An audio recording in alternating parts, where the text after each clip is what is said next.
Hey guys, welcome to my YouTube channel care and cure homeopathy. आज हम बात करेंगे face eruption, pimple. So what is pimple? Pimple क्या होता है? पिंपल एक कंडीशन होती है स्किन की, जो कि कई कॉजेज़ की वजह से होती है। क्लॉग्ड पोर्स हो सकते हैं, बैक्टीरिया का ओवर प्रेजेंस हो सकता है आपकी स्किन पे, या फिर ऑयल सीबम का एक्सेसिव इन्फ्लामेशन होना, ये एक कॉज हो सकता है। सो इसके जो मेन रेड अलर्ट एरियाज होते हैं पिंपल्स के, वो क्या हो सकते हैं? Face, chest, upper back, shoulders.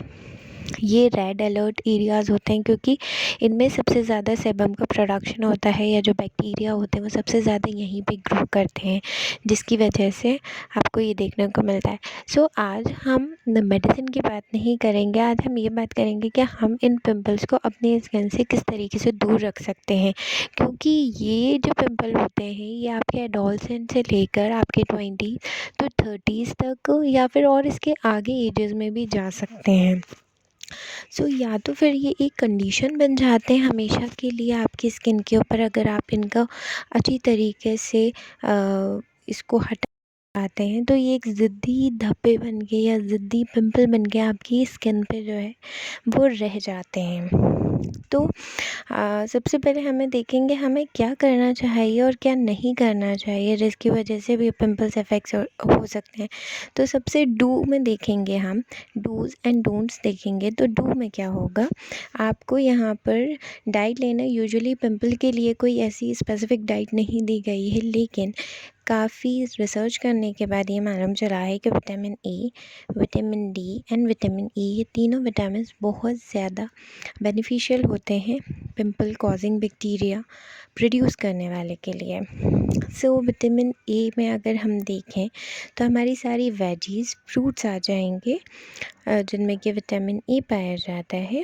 Vitamin D में फिशेस आ जाएंगी आपकी, और विटामिन ई में आपके नट्स, सीड्स और कुछ लीफी वेजिटेबल्स आ सकती हैं।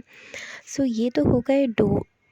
अब आपको लेना है डोंट्स। तो आपको क्या नहीं करना है, आपको स्किम्ड मिल्क नहीं लेना है, यानी कि बहुत ज़्यादा मलाईदार दूध नहीं पीना है। हाई शुगर कंटेंट आपको अवॉइड करना है, और चॉकलेट्स भी एक पिंपल कॉजिंग एजेंट होता है, ऐसे कुछ रिसर्च में बताया गया है, लेकिन ये ज़रूरी नहीं है कि वो हो। इसके अलावा आपको करना क्या है, प्रिकॉशंस क्या लेने हैं, और अपने फेस को किस तरीके से क्लीन करना है, ये हम देखेंगे। तो सबसे फर्स्टली आपको अपनी स्किन को, अपने फेस को कम से कम दिन में 2 बार माइल्ड फेशियल क्लींजर से साफ़ करना है, धोना है। दूसरी चीज़, उस पे मॉइस्चराइज़र यूज़ करना है। अगर आपकी स्किन को सूटेबल होता हो, पैच टेस्ट करने के बाद आप ये मॉइस्चराइज़र यूज़ कर सकते हैं।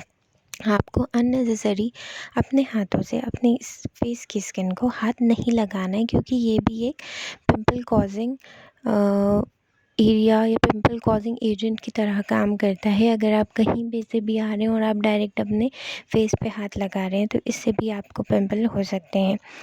आपकी हेयर लाइन जेल जो होगी, अगर वो आपके फेस को टच कर रही है, वो भी एक पिंपल कॉजिंग एजेंट हो सकता है।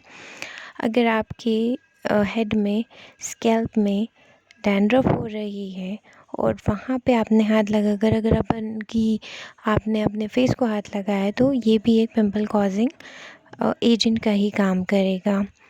सो आप इसको प्रिकॉशन और किस तरीके से कर सकते हैं, सो इसके लिए आप ग्रीन ट्री ऑयल यूज़ कर सकते हैं, जो कि आप कॉटन में लेकर अपने फेस वॉश करने के बाद आप उसको अप्लाई कर सकते हैं।